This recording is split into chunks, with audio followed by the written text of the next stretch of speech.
আমার দেশের একজন সংসদ সদস্য, আপনারা নাম বললে সবাই চিনবেন, মুফতি হানজালা। তরুণ সংসদে তিনি বক্তব্য দিয়েছেন রসুলের সম্মানের বিষয়টি, কঠিন বক্তব্য দিয়েছেন। তার বক্তব্যের একটি পর্যায়ে আমরা যেটুকু বুঝতে পারলাম, তিনি একটাই কথা উত্থাপন করেছেন, আমার দেশের মানুষ নামাজ একটু কম পড়লেও পড়তে পারে, নামাজ কম পড়ে, রোজা হজ অন্যান্য ইবাদত বন্দেগী তাদের কমতি আছে, কিন্তু নবীজির সম্মান নিয়ে যদি কেউ কোনো কথাবার্তা বলে, ওই মুসলমানের কলিজায় যেন আগুন ধরে যায়। কথা বলেন ঠিক আছে না নাই? আমরা লক্ষ্য করে দেখেছি এই দেশে অনেক ব্লগার, অনেক নাস্তিক আমার দেশে সংখ্যায় গরিষ্ঠ মুসলমানের দেশে নবীর বিরুদ্ধে অসংখ্য মিথ্যাচার ব্যঙ্গ বিদর্ভ করেছে। এর প্রতিবাদে নেমেছে হাজার হাজার লক্ষ লক্ষ তাওহীদি জনতা। আন্দোলন করতে গিয়ে অসংখ্য মানুষ মারা গেছে। তিনি সংসদে বিল উত্থাপন করার জন্য জোর দাবি জানালেন, আমার রসুলের সম্মান নিয়ে যদি কেউ মিথ্যা কুৎসি যদি ছড়ায়, বিল পাস করা হোক, তার মৃত্যুদণ্ড দেওয়া হবে। বিল পাস করা হোক বা না হোক, তিনি যে সংসদে এই কথা উপস্থাপন করেছে, গোটা বাংলার তাওহীদি জনতার পক্ষ থেকে তিনি অবশ্যই একটা ভালো কাজ করেছেন এবং ধন্যবাদ পাওয়ার উপযুক্ত। আমরা তার জন্য দোয়া করি, আল্লাহ পাক তাকে ওমর ইবনুল খাত্তাবের মতন ইমানের বলে বলিয়ান করুক, সকলে বলি আমিন। যদিও কোরআনুল কারীমে আল্লাহ পাক রব্বুল আলামিন আর বলেছেন, ওমাই ইউতির রাসূল ফাকাদ আতা আল্লাহ, যে ব্যক্তি আমার রাসূলের আদর্শ অনুসরণ করবে, আমার রাসূলকে অনুসরণ করবে, স্বয়ং সে যেন আমি আল্লাহকে অনুসরণ করলো। রাসূলের অনুসরণ করলেই সরাসরি অনুসরণ করা হয় কার? আল্লাহ পাকের। প্রিয় বন্ধুরা, এজন্য আল্লাহ পাক রব্বুল আলামিন রাসূলের সম্মানার্থে আর উল্লেখ করেছেন। মুসনাদ আহমদের মধ্যে আসছে, সাহাবায়ে কেরামদের উদ্দেশ্য করে প্রিয় নবীজি বক্তব্য দিচ্ছিলেন। বক্তব্যটা কিছু মুসল্লি, কিছু সাহাবায়ে কেরাম রাসূলুল্লাহর কথার প্রতি তেমন গুরুত্ব নাই, নবীজির কথা তেমন গুরুত্ব করে শোনে না, একে অপরের মধ্যে কানাঘুষি কথা বলা শুরু করেছে। আমার নবীজির নজর চলে গেল সাহাবায়ে কেরামদের দিকে, রাসূলুল্লাহর কথা শোনে না এমন কিছু সাহাবায়ে কেরাম পিছনে রয়েছে। নবীজি আমার ওই দৃশ্য দেখি অন্তরের ভিতরে কষ্ট পেলেন, কষ্ট পাচ্ছেন, কারণ ওই ব্যক্তিদের কণ্ঠের আওয়াজটা রাসূলুল্লাহর কান পর্যন্ত আসতেছে, রাসূলের কথা বলা কষ্ট হচ্ছে, এটাও আল্লাহ পছন্দ করলেন না। মুহূর্তের ভিতরে আল্লাহ পাক রব্বুল আলামিন কোরআনুল কারীমের আয়াত নাযিল করে জানায় দেন, ইয়া আইয়ুহাল্লাযীনা আমানু লা তারফাউ আসওয়াতাকুম ফাওকা সাওতিন নবী, হে আমার ঈমানদার সাহাবীরা, আমার নবীজির উপর দিয়ে কোনো কথা বলা যাবে না, নবীজির কণ্ঠের আওয়াজের উপর দিয়ে তোমাদের কণ্ঠের আওয়াজ করা যাবে না। জোরে বলুন একটু সুবহানাল্লাহ। আমার নবীজির কণ্ঠের উপর দিয়ে তোমাদের কণ্ঠস্বর যেন না হয়। খবরদার, লা তারফাউ আসওয়াতাকুম ফাওকা সাওতিন নবী, তোমাদের কণ্ঠের আওয়াজ আমার নবীজির কণ্ঠের আওয়াজের উপর দিয়ে যেন না হয়। চুপচাপ নবীজির উপর আয়াত কারীমা নাযিল হতে পারে। আল্লাহর হাবিব হযরত ওমর অন্যান্য বর্ণনায় আসছেন, একজন সাহাবায়ে কেরামকে বললেন, ওঠো আর আমার কথা, এই কথাটা সব সাহাবায়ে কেরামদেরকে শোনায় দাও, কারণ আল্লাহ ওহী নাযিল করেছেন। সাহাবায়ে কেরামকে আয়াতের সংবাদ শোনালো, আর ওই সাহাবী জোরে জোরে আয়াত তেলাওয়াত করলেন। ও বন্ধুরা, আয়াতে কারিমা তেলাওয়াত করতে দেরি যারা পিছনে ছিল, একটু কথা বলতেছিল, যাদের আনমনা ছিল, নবীজির কথা শুনতেছিল না, ওরা যেন এতটা পাথরের মতো শক্ত হয়ে গেছে, এতটা যেন শক্ত হয়ে গেছে, যেন একটা মূর্তির মতন হয়ে গেছে। মূর্তি যেমন নড়াচড়া করতে পারে না, ঠিক মূর্তির মতন শক্ত হয়ে গেছে। অনেক অন্যান্য তাফসীরের ভিতরে আসছে যে মূর্তির মতন এতটাই শক্ত হয়ে গেছে, মসজিদুন নববীর ভিতরে কিছু এক ধরনের পাখি ছিল, সেই পাখিগুলো ওই সাহাবায়ে কেরামদের গায়ের উপরে বসে পড়ছে, এমনকি মল পর্যন্ত ত্যাগ করেছে, একটু লড়াচড়া করতে পারে না। অপ্রিয় বন্ধু, সাহাবায়ে কেরাম নবীজিকে অনুসরণ অনুকরণ করেছে এইভাবে।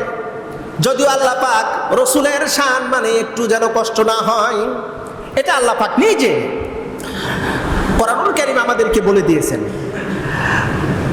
বড় দুঃখের সাথে বলতে হয়, আজকে আমাদের দেশে নবীজিকে নিয়ে কত কত রকমের কটূক্তি করা হয়, নবীজির সম্মান নিয়ে কত তুচ্ছ তাচ্ছিল্য করা হয়। নবীর আদর্শ তো আমরা মানি না, নবীজির সম্মান নিয়েও কথাবার্তা হয়, ব্যঙ্গ বিতর্ক করা হয়।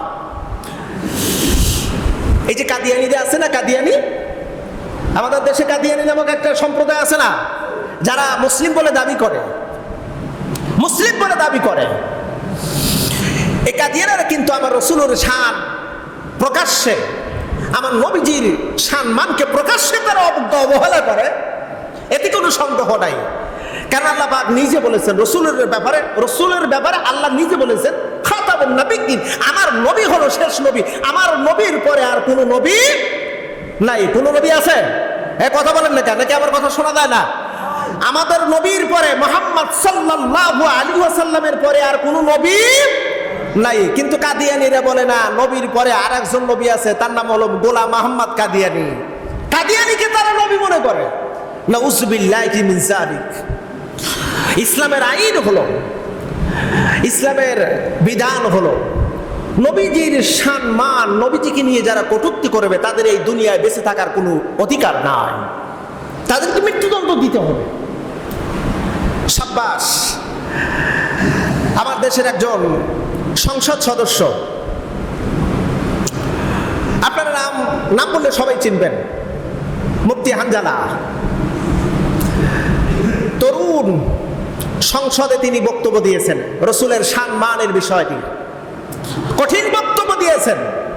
তার বক্তব্যের একটি পর্যায়ে আমরা যেটুকু বুঝতে পারলাম, তিনি একটাই কথা উত্থাপন করেছেন, আমার দেশের মানুষ নামাজ একটু কম পড়লেও পড়তে পারে, নামাজ কম পড়ে, রোজা হজ অন্যান্য ইবাদত বন্দেগী তাদের কমতি আছে, কিন্তু নবীজির সম্মান নিয়ে যদি কেউ কোনো কথাবার্তা বলে, ওই মুসলমানের কলিজায় যেন আগুন ধরে যায়। কথা বলেন ঠিক আছে না নাই?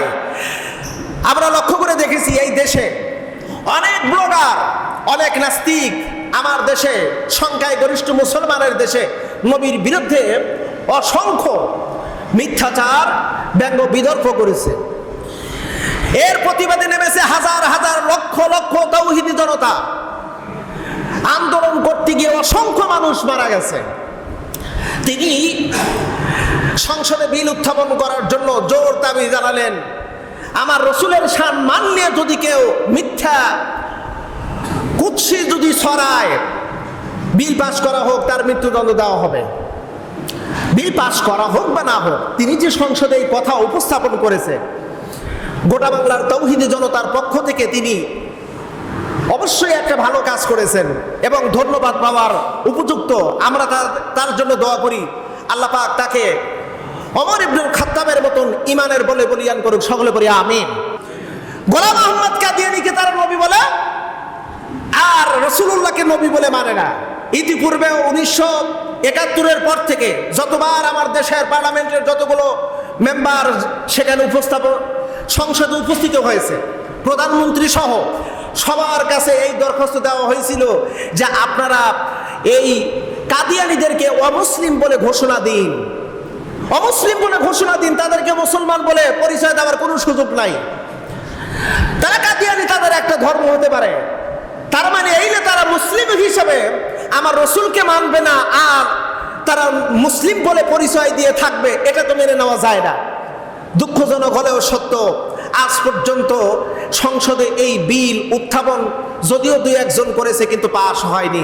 তবে আমরা জানি গণতন্ত্রের সরকার এবছর প্রতিষ্ঠিত হয়েছে, আশা করি এই বছরে এই কাদিয়ানীদেরকে অমুসলিম বলে ঘোষণা দেওয়া হবে। আমাদের দাবি একটাই, আপনাদের দাবি আছে না নাই? কাদিয়ানীদেরকে অমুসলিম বলে ঘোষণা দেওয়া হোক। কারণ আমরা চাই এদেশে যেমন হিন্দুরা আছে থাকবে, খ্রিস্টান আছে থাকবে, ইহুদিরা আছে থাকবে, বৌদ্ধরা আছে তারাও থাকবে, কাদিয়ানীরাও অমুসলিম হিসেবে তারাও থাকবে। আমরা দেশ থেকে তাদেরকে বের করতে চাচ্ছি না, কিন্তু তাদের পরিচয় মুসলমান না, তারা কাদিয়ানী। কথা বলেন, একমত আপনারা আছেন নাকি? তারা কাদিয়ানী, এটি তাদের ধর্মীয় পরিচয় হোক। প্রিয় বন্ধুরা, আল্লাহ পাক সুবহানাহু ওয়া তাআলা রসুলের শান মান সামান্য পরিমাণ কমতি হোক, এইটা চান না। এটা চান না। রসুলের শান মানে যদি একটু কষ্ট হয়, একটু যদি আঘাত লাগে, স্বয়ং আল্লাহ পাকের আঘাত লাগে। এজন্য রসুলকে আল্লাহ পাক বলছেন, ওগো নবী আপনি বলুন, আপনি বলে দিন, আপনাকে যারা অনুসরণ করবে আমি তাদেরকে ভালোবাসবো।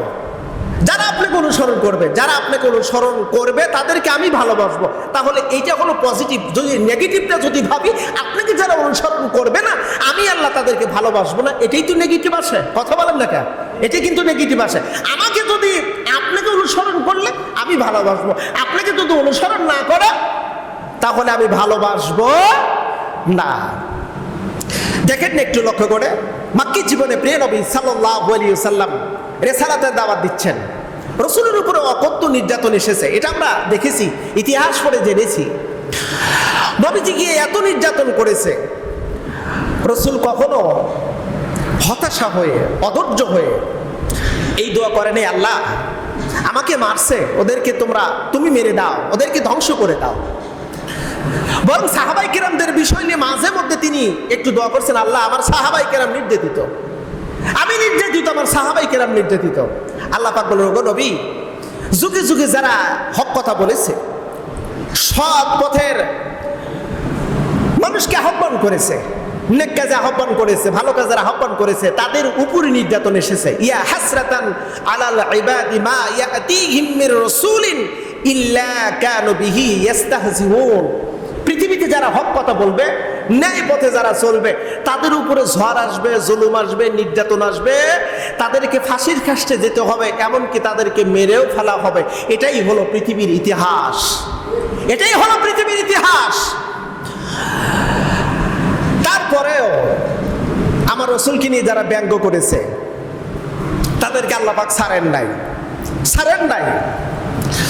হাদিস শরীফের মধ্যে আসছে, আল্লাহর নবী মক্কাতুল মুকাররমার কাবার হাতিমের মধ্যে বসা, পাশে আছেন হযরত আবু বকর সিদ্দিক রাদিয়াল্লাহু তাআলা আনহু। ঠিক এমন টাইপে মক্কার সম্ভ্রান্ত পরিবারের সবচাইতে বড় একজন লিডার নবীজিকে দেখলো, রসুলকে দেখি ব্যঙ্গ করা শুরু করেছে। আমাদের ভাষায় বলা হয় ভিসকি দেখায়, ব্যঙ্গ করে, মুখ যেন এমন তেমন করে রাসূলুল্লাহকে ঠাট্টা উপদ্রব করতেছে। আবু বকর কি রাসূল দেখে বললেন, আবু বকর মানুষ এত নিকৃষ্ট হয় কেমনে বুঝি না, মানুষ কেন এত নিকৃষ্ট হয় আমার বুঝে আসে না। ও কেন আমাকে দেখে কেন এমন করে ব্যঙ্গ বিদর্ভ করেন? আল্লাহ কি ওর মুখটা এমন করে রেখেছে নাকি ওটা ইচ্ছা করে করেছে? আবু বকর বলল, নবীজি এটা শুধু আপনাকে দেখেই ব্যঙ্গ বিদর্ভ করে। আল্লাহ রসুল বললেন, আবু বকর সাক্ষী থাকো, আমার আল্লাহ হয়তো ওর মুখটা এমনই রাখবে। ব্যঙ্গ বিতর্ক করতেছে, শুধু এতটুকু কথা বলেছে, আমার আল্লাহ হয়তো ওর মুখটা এমনই রাখবে।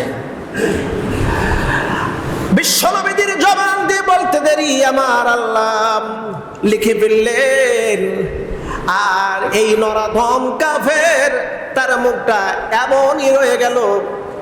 কিতাব প্রমাণ করেছে অল্প কিছুদিন পর এমন করে মুখ ভেসকাইতে ভেসকাইতে দুনিয়া থেকে বিদায় হয়ে গেল।